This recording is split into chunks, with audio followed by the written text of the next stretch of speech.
Welcome to Flippening, the first and original podcast for full-time, professional, and institutional crypto investors. I'm your host, Clay Collins.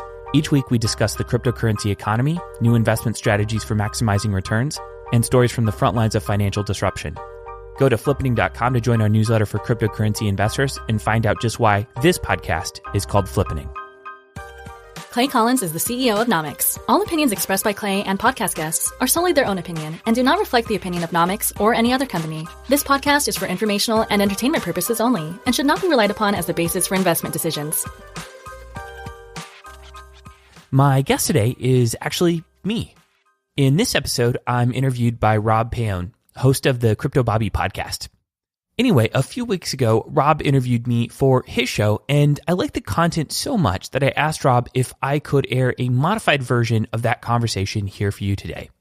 He generously said yes, so here we are. You're probably used to me being the one asking the questions. In this conversation, we flip the script. I hope you enjoy what happens when the tables are turned. Rob and I have a wide-ranging discussion about a number of topics. In the conversation you're about to hear, we discuss 1. Nomics' origin story and what led myself and my co-founder to start this company. 2. What the product roadmap looks like for Nomics and the importance of our forthcoming API product. 3. Why we think we have the cleanest data in the space. 4. The evolution of institutional participation in crypto investing and some of the top lessons learned from the Flippening podcast. That is the podcast you're listening to right now.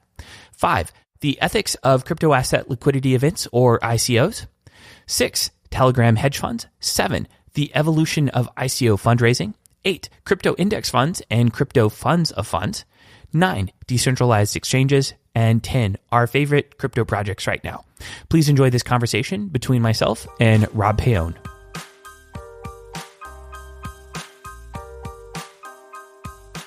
Today, I have an awesome interview for you. Probably one of my favorite interviews that I've conducted to date. It is with Clay Collins, the founder of Nomics. And this is a website, it's pretty much brand new. It's just released within the past week or so. And they're, in some cases right now, similar to a coinmarketcap.com, but they're looking to innovate and provide a lot more data for investors and for people that are looking to analyze cryptocurrencies. And the conversations that Clay has on a continuous basis with hedge funds, with institutional investors, and his background and experience in SaaS software led to a really, really interesting discussion. I think you guys are going to really enjoy this 45 minutes. Like I said, probably one of my favorite interviews that I've conducted to date at this point in time.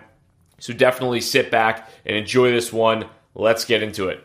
Thanks a lot for taking the time to join me, Clay. I really appreciate you coming on the channel. And so for everybody who doesn't know you, how about a quick introduction on your end so the folks at home know your background, generally speaking, and when you got into crypto as well? Sure. So my background is as a SaaS entrepreneur. I'm the founder of a company called Lead Pages, which got started in January of 2013. Lead Pages eventually acquired a marketing automation platform called Drip. While I was there, we grew that to over 50,000 paying customers. We raised $38 million in venture capital. It was a really a great time. I realized that really the area where I like to focus is between like 0 and 15 million in annual revenue. And past that, I'm a little bit outside of my comfort zone. Yeah. So for my very first SaaS company, which was Lead Pages, that really was where it's at. And the board and I hired a CEO, and I've moved on to co-found a company called Nomics, which I'm having a lot of fun with.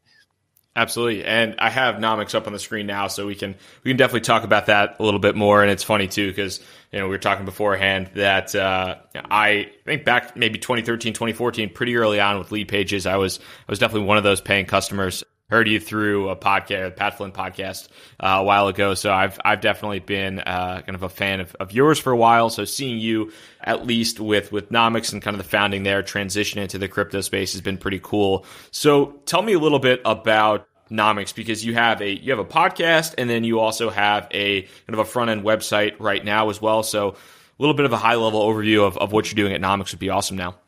We had this insight when we started looking at trade data in this space. And the insight really was that the space and the data around trades that were occurring had not been professionalized. So most of the exchanges have pretty poor APIs.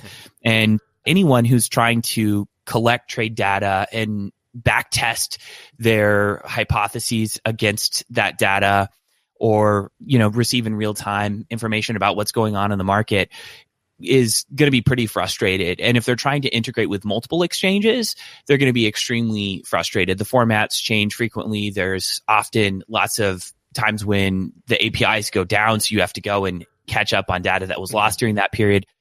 So the insight really was that there was an opportunity to create like a Zapier of exchange data, so that, instead of having to integrate with a bunch of different APIs to get data, you could integrate with one professionalized API that was conformed to the recent standards, that had SLAs and uptime guarantees and response time guarantees.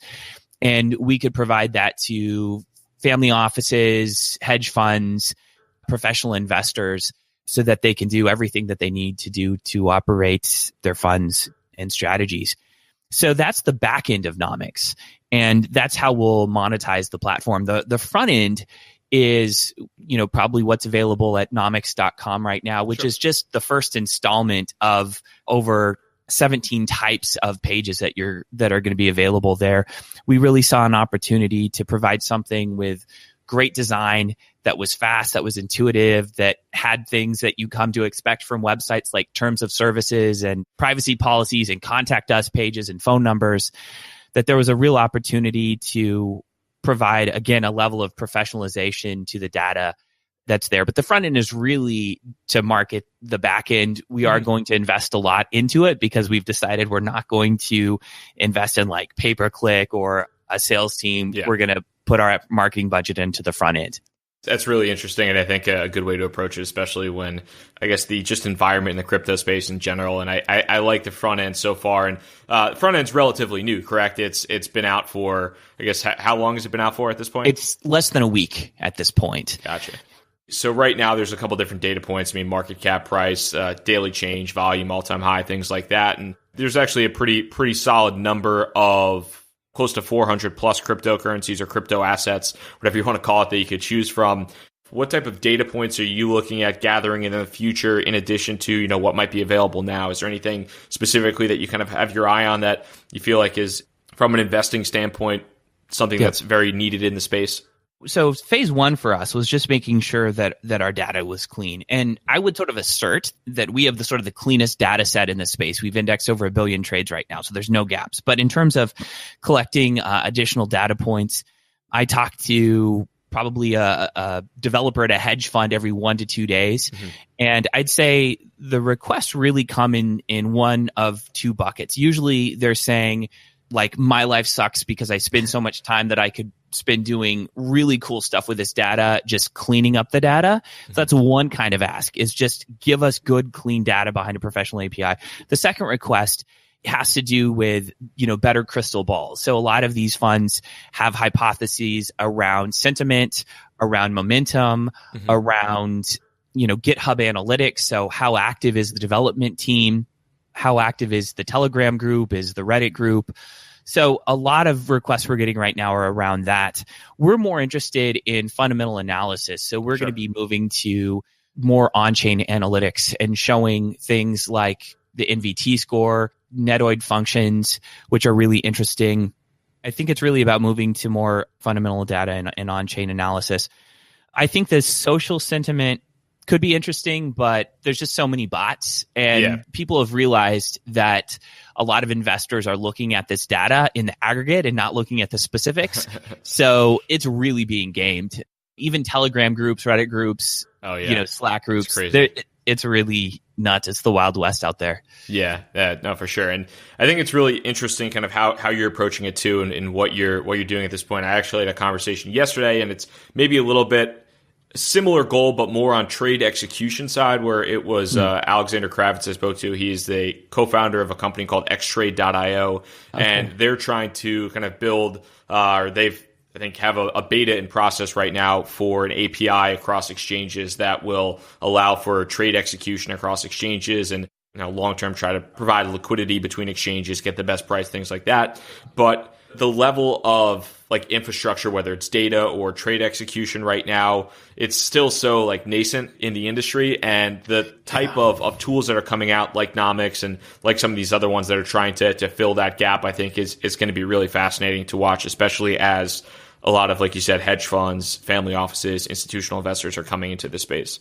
That's a really great point. I think another kind of potential route we could go is around correlations, especially time lag correlations. So what we're finding is that in general, certain crypto assets tend to move before other crypto assets that are in that category. You know, like Monero and Zcash are linked. Totally. One usually moves before the other. Bitcoin and Bitcoin Cash are linked. One like usually moves before another. Or something like that. Yeah, exactly. So you can, in a lot of ways, if you know which one pops before the other, you can front run the market a little bit. So that's an opportunity for high frequency investors. Although anyone who's doing custodianship right is probably taking a day to execute most of their trades, you know, and so you can't spend all day, every day trading. That's kind of funny too, because I'm trying to remember the exact conversation, but I think it was a podcast that you had with Kyle Samani from Multicoin, where he was talking about basically the different tools and software that they built out, multi-signature storage and everything like that, where if I remember correctly, he was basically saying that the trade execution was really the worst part of his job as a crypto hedge fund manager. They've got a fairly involved process for executing trades, and it takes them a day to execute their trade. So it's not realistic for them to do that very often. We're finding that even index funds in the space are rebalancing, you know, at most every 2 weeks. Rebalancing once a month is probably a little bit more common. But yeah, it's a pretty laborious activity right now if you have other people's money. If you have your own, knock yourself out. Keep it all in Bittrex or wherever. So one thing that I just mentioned previously, but you, in addition to Nomics, you have a podcast that's associated with Nomics. Talk to me a little bit about that podcast, because it's different. I would say probably one of the most professional crypto podcasts out there in terms of the guests you have on, the editing, things like that. You know, talk to me a little bit about just kind of what the goal is with that and who you like to speak to and kind of what type of information you're bringing across there as well. So first off, I'm always looking up at you in the rankings because you're always a little bit above us, and which makes me jealous. But so I'd say the podcast is in a lot of ways similar to the thesis of the company, which is there's a lot of crypto bros shilling crap coins out there. That's never happened on YouTube. I don't know what you're talking about. There's no crypto bros shilling crap coins on YouTube. Yeah. So ready to moon today. Hashtag Lambo, hashtag win moon. So we thought there was an opportunity to come in with something that resembled a little bit more like Planet Money. So for the most part, we're talking to institutional investors. We don't think institutional investors are necessarily more sophisticated than just kind of your average retail investor playing with their own money. But we think it sort of adds a lacking perspective to the market. So there's a lot of editing. There's a lot of post-production. You know, I have an editor that spends, like, I pay a sizable chunk of money to edit every episode. And we put a lot of time into it. We script out the intro. We script out the outro. We script out transitions. Sometimes we'll transition between a couple different guests in the same show. We've been told it's probably the most professionally produced podcast in the space right now. I'm kind of on a mission to speak to general partners of institutional crypto hedge funds. So thus far, we've spoken to a VC-style firm, Kyle Samani from Multicoin Capital. We've spoken to a fund of funds, which I'm an investor in. So you give them your money, and then they invest it in a bunch of different funds. We've spoken to a crypto index fund. That episode is going to go live pretty soon. It's Ali from CoVenture, which tracks the top 15 cryptocurrencies and then rebalances every 2 weeks. I'm also an investor in CoVenture. And there's several additional categories of funds that I'd like to talk to, but I really want to get a grasp for what institutional money is doing in the space, because I think it provides a lot of insight into where the market is going to go. People don't realize this. BlackRock has something like $7 trillion under management. So BlackRock has more under management than the entire like crypto sphere by several, multiples. So I think that tells us a lot about the future of the space, which is why I'm so interested in it. I'm also really interested in services that are built kind of around the space for institutional investors. So we interviewed someone who allows you to take loans against your Bitcoin wealth. So if you sell your Bitcoin, you have to pay capital gains tax. Was that Salt? It wasn't Salt. It was Unchained Capital. Okay, gotcha. Salt is an on-blockchain solution. Mm-hmm. They have limits on how much they'll let you take out. Unchained is probably built a little bit more for kind of like prime brokered situations. Sure. So yeah, if you sell your Bitcoin or you sell your Ethereum, you have to take capital gains. If you borrow against it, you don't have to sell it, so you don't lose out on the gains, and you don't have to pay taxes, which is really nice. And if you're borrowing for the right thing, you can actually take a tax deduction on the interest you paid on your loan, which is probably, less than the amount of gain you'd get by not selling.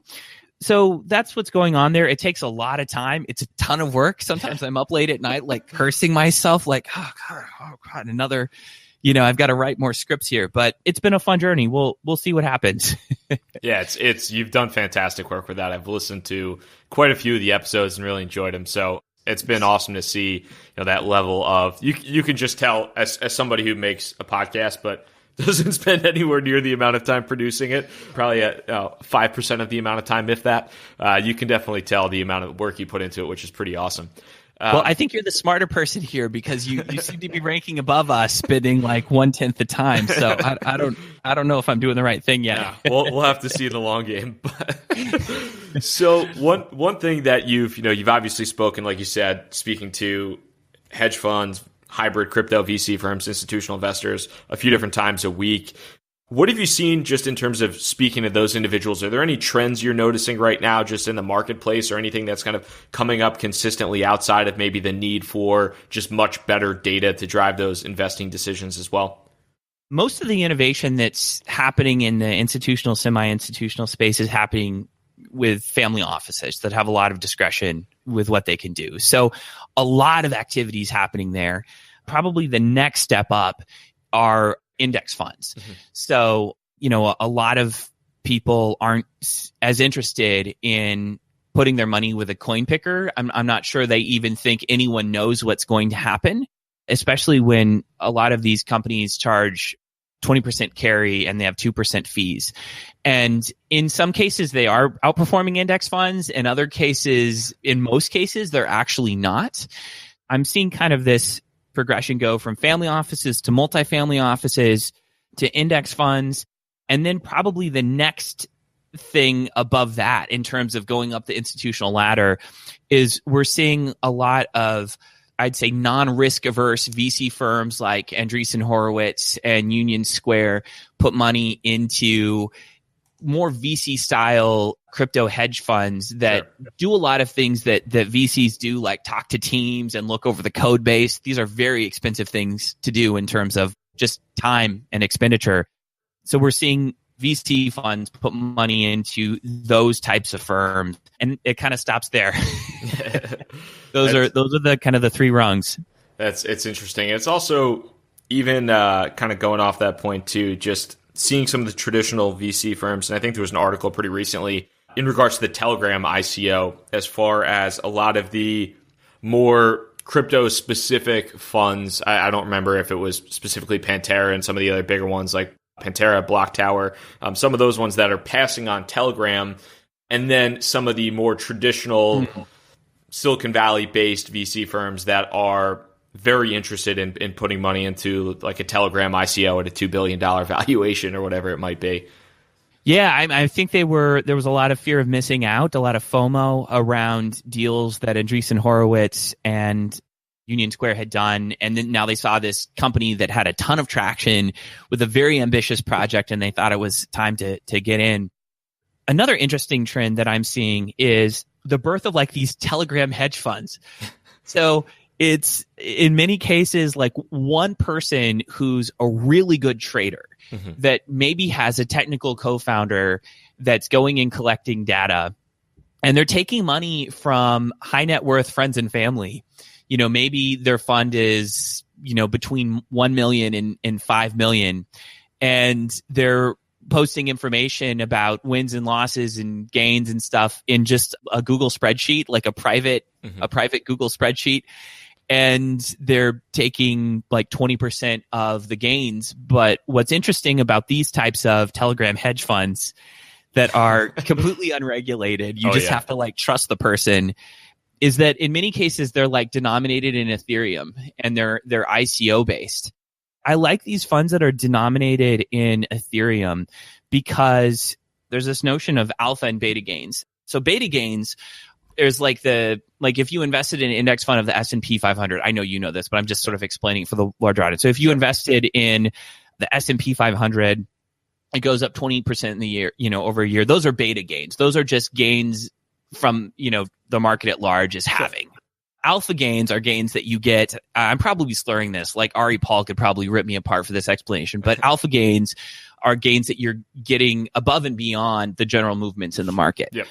So, some of these hedge funds are charging 20% and in some cases 30% performance fees when they more than double your money in a given year. So, Bitcoin did 14x last year. Like, I don't want to pay 20% on what you would have gotten if you just invested in Bitcoin, right? Sure. So when you're denominated in when the fund is denominated in Ethereum or Bitcoin, then you're really only paying for the alpha gains, which I'm totally okay, paying for 20%, when someone outperforms Bitcoin. Yeah. So that's kind of interesting. In a lot of cases, those can be the better route to go if you're okay with taking on the risk. Yeah, it's funny because I'm kind of in a similar situation where I've just through New York City, through mutual connections, things like that, I've had a chance to meet a number of different people, and there's a lot of situations like that where it's like, hey, there's this opportunity, throw us a few ETH, here we go, we're going to get into this, I'll hold the tokens for you short term. Or most sophisticated case, I have a friend that built a smart contract that will automatically disperse any type of send an ETH, automatically disperse the tokens, or anything like that. So that's been a really interesting way to try to outperform the market in some cases. But like you said, seems like there's a lot of hedge funds, and I think a lot of people have been joking about some of the hedge funds, at least in crypto Twitter the past couple of days, about how people are still enjoying that 2 and 20% fee for losing 60% of the valuation in the past couple of weeks. But who knows? Yeah, absolutely. Especially, I think it's the last day of every year that most of these funds are taking their gains according to CoinMarketCap, which is a really interesting choice. So I started investing in 2013, and it was really simple back then. I got in on the Ethereum pre-sale, and I bought Bitcoin. And if you bought those two things, you were going to be okay. But now I think so many things are happening that I think it does behoove most people to consider in, taking a portion of what they have and investing it in. There's Bitwise Investments has something called the Hold 10. I think it's a minimum of $25K to get in. CoVenture has an interesting index fund. There's going to be some on-chain index funds as well. But I think, it behooves people to put some money there because these movements aren't rational in many cases. No. So you've got people coming in with like this value investing sort of mindset and saying, well, I'm going to look at the code and evaluate the team.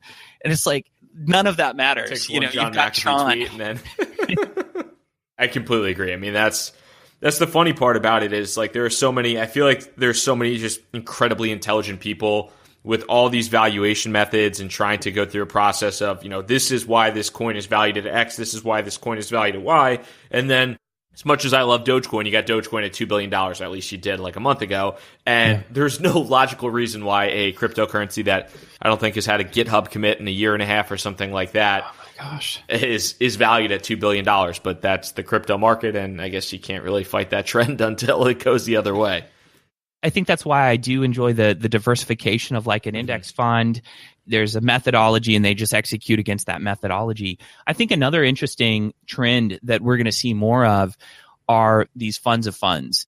So on the podcast, I interview a guy named Rick Marini that runs Protocol Ventures. I think minimum investment with him is $500,000. And what's interesting about the way he operates is he has special deals with these funds. So one objection to a fund of funds sometimes is that it's like fees on top of fees. So if you've got a hedge fund that's taking 2 and 20, 2% management fee, 20% carry, and then you've got to pay Rick at Protocol Ventures, it's just costing you a lot of money. What's cool though is that Rick has special deals with many of these funds so that his fee is just sort of lumped into what you'd pay the individual funds because he does get a discount. I personally wasn't willing to invest enough to get into like Polychain Capital. Yep. Or Ari Paul's Block Tower. I think it was a minimum of $5 million investment to invest in Block Tower. I didn't have that much to put in, but I did want to get in on this fund of funds, which gives me exposure to Polychain, to Block Tower, to all these other things. And it just helped me diversify. Like I was really afraid that I just picked the wrong one, but I know all the funds he's in and I like all of them. They're all like really good funds. So I think through the index fund and through the fund of funds, I feel like I've just spread out the risk enough that I'm probably going to be okay.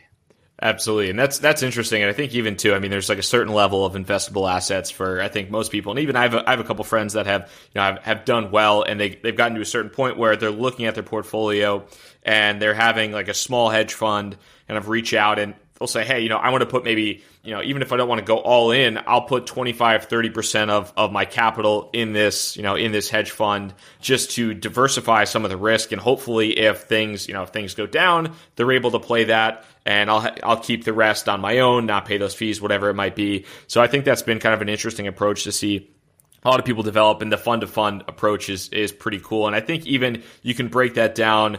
I don't know how often you've been seeing like these ICO syndicates and things like that. Like that's a lot. I've been seeing that all the time now. And there's even people that I have a few friends that are looking to start like a syndicate of syndicates where, it's just like all over the place, spreading out allocations to pre-sale ICOs and things like that. Because especially with the SEC yesterday, I think the days of main sale ICO investing is completely over at this point in time. So either you're an accredited investor, you have a foreign passport, or you are participating in some syndicate where you're basically just sending somebody ETH and they're kind of taking on that counterparty risk for you. Yeah. I have mixed feelings about those Telegram ICO syndicates. I think we're finding that they're scary in some cases. They're scary in some cases, and I used to fault venture capitalists for buying into a company early, putting a ton of money into it at a loss to pump it up prior to an ICO, and then into an IPO, sorry.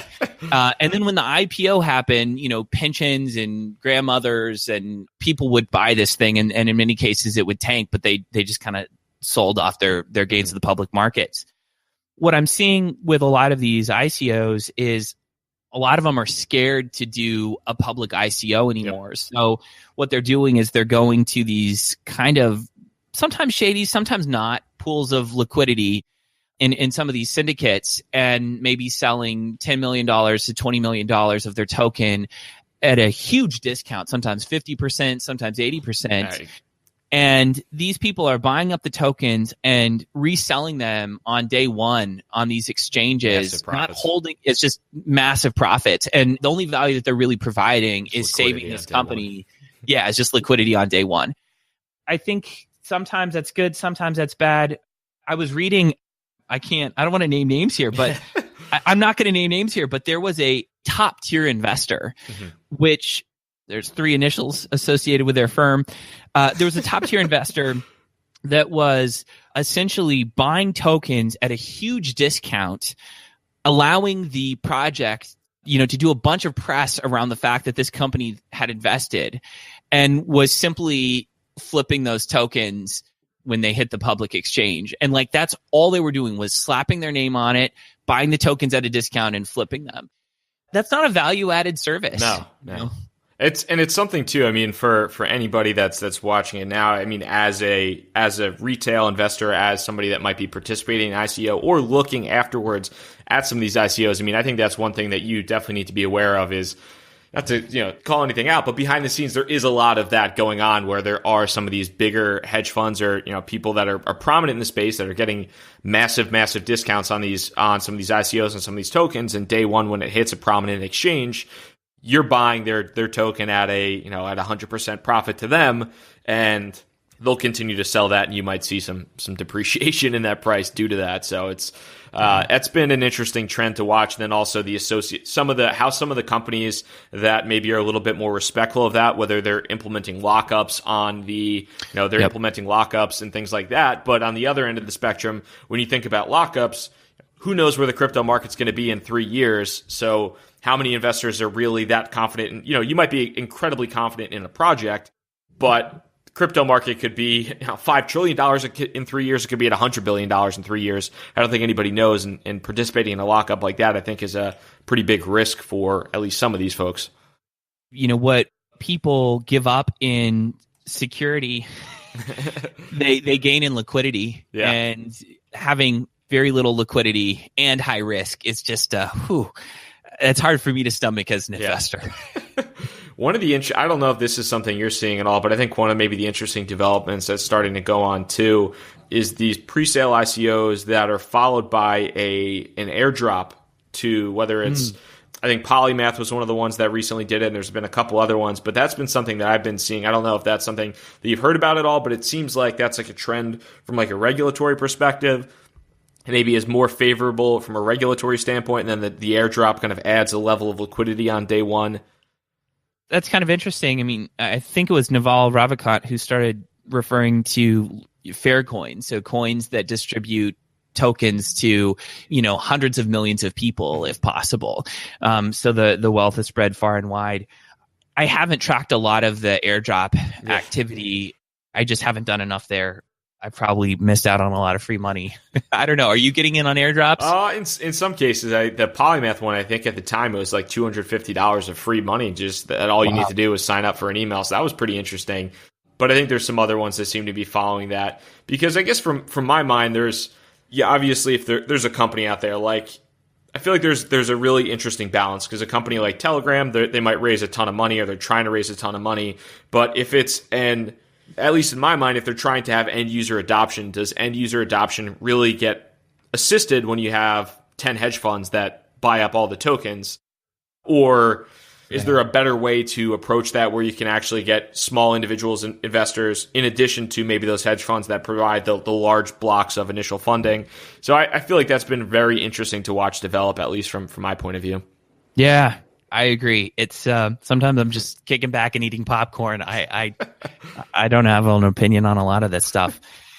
It's fun to constantly be looking at the data. I've got I have the Nomics dashboard open a lot of times, and one of the things that I'm always looking at is whether or not Bitcoin is outperforming the market on the whole. And recently, Bitcoin has been outperforming the market. I think during upswings it does, or when the market's gone down and then it kicks back up again when it bounces. Mm-hmm. Hopefully this isn't a dead cat bounce. Yeah. Bitcoin tends to outperform the market, but I think those are people just converting fiat back to Bitcoin again so that they can buy other coins. So I think other tokens are going to follow.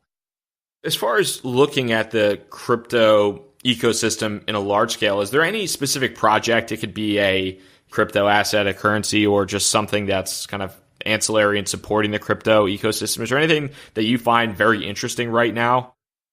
I'm really interested in decentralized exchanges.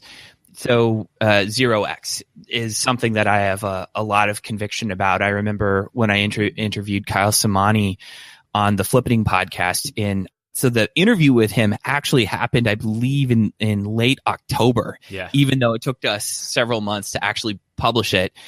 And he was talking about how 0x was his highest conviction investment. So at that time, I went out and got a bunch, and it's been good to me. I think a lot about these I think a lot about these, multi-level or these second order network effects. So everyone talks about network effects for individual tokens, but what happens when you have a protocol that has other protocols built on top of it that also have network effects. So Ethereum is an example of that. It's not just the network effect around Ethereum, it's the network effects around the networks that are built on top of Ethereum. And then I think you've got 0x, which is maybe, it's sort of a third order network effect where you've got decentralized exchanges which have standardized on the 0x protocol, which is built on top of Ethereum. I think we're going to see a lot more decentralized exchanges. I, for one, although I'm all about paying taxes, this is not about tax evasion, but I do not like that Coinbase is reporting transactions to the IRS. I think we're going to see more oversight from governments across the world. And the thought of being able to trade directly from my Trezor or from my Ledger Nano S is really appealing. Decentralized exchanges enable that. Most of them right now are ERC20 token based, but pretty soon with atomic swaps, 0x is going to allow you to trade essentially anything for anything else. And to be able to do that without going through a third party is incredibly exciting to me. I couldn't agree more. I mean, I have a decent sized holding of both 0x and AirSwap as well. And I like both of them. I think 0x, especially with Radar Relay, and you're starting to see, at least in the beginning of January, started to see the volume pick up on Radar Relay and some of the other decentralized exchanges kind of built on the 0x protocol. So that's been pretty fascinating to watch. And I think there's such like a hatred for centralized exchanges in the crypto world. And the idea of plugging in your ledger and trading, and really right now the best way to do that is like either Delta or like IDEX, but I think both of them fall short in terms of the actual usability. So I feel like the usability isn't just there yet, but once the usability and the liquidity get there, it should be pretty fun to watch how those might blow up. Yeah, it's going to be really exciting. I think Shapeshift in a lot of ways has some of that market. You don't have to have an account there. No one has to know about those trades. But yeah, I think that's right. Once the liquidity is there, it's game over. I think we're going to see everything start heading in that direction.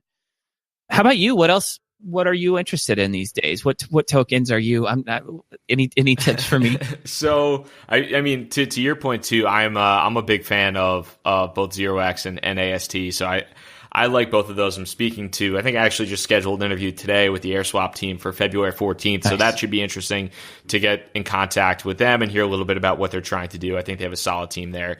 Outside of that, I think privacy coins have been interesting to me. I think that the valuation, it's so hard to figure out the actual like true valuation, but in terms of the use case, I feel like that's so strong. But so for me right now, I have Zcash, although I've been looking, there's the Zcash versus Monero debate. I feel like there's a lot of discord between the two. So I've been trying to evaluate whether or not I might be just better served with something like Monero, or if that just has a better use case and maybe Zcash would be a better investment vehicle.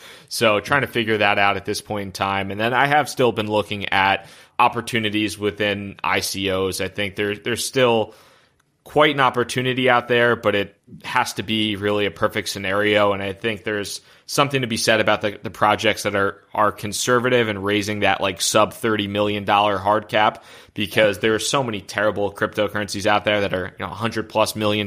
It's pretty easy to look at one of some of those pretty conservative crypto, pretty conservative raises in an industry that has maybe a direct competitor or an actual use case, and then can pop pretty much on day one. So I've been evaluating those. Like one that I participated in recently was Origin Trail, that like 3-4x'd a couple days after the ICO, and that was a supply chain play. So supply chain has been another one that I've been kind of looking at and seeing where some of the traditional industries, how you might be able to take blockchain, whether or not it will actually come to fruition or not, I think it remains to be seen. Yep. But if there's an investing thesis on that now, I feel like in a lot of cases, that's all it really needs at this point in time for a lot of these. Was there anything maybe that we didn't cover in regards to what you're doing with Nomics and your podcast or anything like that maybe you'd like to tell the audience? The gist of what we're doing is that, we think there's an opportunity to level up the services here. I'd love it if folks had any feedback or comments for us. There's a contact us form on the website. Our email's there. There's a phone number on the website. If you have suggestions, if you have asks, we are very much into outreach. So to my knowledge, none of the other companies in this space well, for the most part, they're anonymous. So you don't even know who they are. Yep. There aren't terms of service. There aren't privacy policy. There aren't contact us pages. We're talking to people. We're showing up on shows like this. We want to be part of the conversation. We want to hear from people. So I think the main thing is that we want feedback. Do you like how it looks on your mobile device? Is there a data point that you think we should prioritize? Do you want to jump on the phone and talk about opportunities for making things better? So we're here. We're interacting with the market. Talk to us and let us know what you think. Awesome. Well, that's definitely like fantastic news on your front. And I'm excited to see what you end up kind of building, because I know this is very early on and there's a lot of things in the pipeline. So I'm excited to see how that develops. And I love the idea of kind of the approach you're taking of having this front end with the website, with the podcast, providing all that value to, in the future, provide significant back end services to institutional investors, family offices, hedge funds. So I think that's a fantastic approach, and I'm excited to see how it continues to develop. And I really do appreciate you taking the time and not only talking about Nomics, but just your general thoughts on the industry. I think I really appreciate it. I learned a ton. Just the level of conversations you have on a daily basis are super helpful for me to find out about, and I think everybody else out there is really going to enjoy it as well. Awesome. I love your so I listened to your show. I love that it's very straightforward. It's sobering. There's not, there's so much dude bro, coin shilling, Lambo mooning like crap. And so to hear like kind of a sober voice, being rational, spelling out what risks are, but also being really open about where the opportunities are as well. That's a fantastic thing to see. So thank you for doing what you're doing, and thanks for having me on. I really appreciate it. Thank you so much for your time, Clay. Hope you have a good one. That's it for this week. To sign up for our free crypto investing newsletter, listen to other episodes, or get the show notes from this episode, please visit flippening.com. I also invite you to check out the startup that funds this podcast, Nomics, spelled Nomics, at nomics.com. Finally, if you got value from the show, the biggest thing you can do to help us out is to leave a 5-star review with some comments and feedback on iTunes, Stitcher, or wherever you listen to podcasts. Thanks for listening, and see you next week.